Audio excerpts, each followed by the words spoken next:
पुण्यात मध्यरात्री अमित शाह, देवेंद्र फडणवीस आणि एकनाथ शिंदेंमध्ये खलबतं। तिघेही एकाच गाडीतून रायगडमध्ये दाखल। रायगडच्या पालकमंत्री पदाचा तिढा सुटणार का याकडे लक्ष। नागपुरात 100 ते 200 कोटींचा शिक्षक भरती घोटाळा। विभागीय शिक्षण उपसंचालक उल्हास नरड यांना अटक। बोगस कागदपत्रांच्या आधारे मुख्याध्यापक पदाला मंजुरी।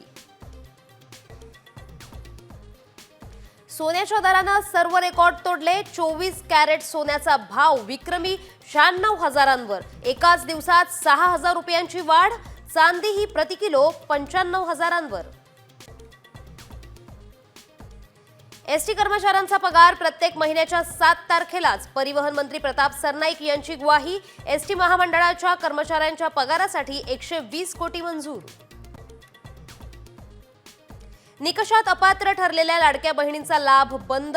मुख्यमंत्री माझी लाडकी बहीण योजनेतील शेतकरी महिलांना आता दरमहा 500 रुपयेच। पुढचा हप्ता 25 एप्रिल पूर्वी मिळणार। देशभरात हनुमान जयंतीचा उत्साह। नाशिकच्या अंजनेरीत भाविकांची प्रचंड गर्दी। अयोध्येत हनुमान गढी परिसरात भाविकांकडून पूजा।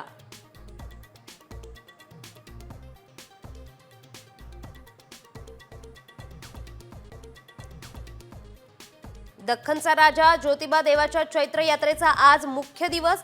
चांगभलचा गजर दुमदुमणार। सलग सुट्ट्यांमुळे गर्दीचा उच्चांक होणार। 10 लाखांवर भाविक येण्याचा अंदाज।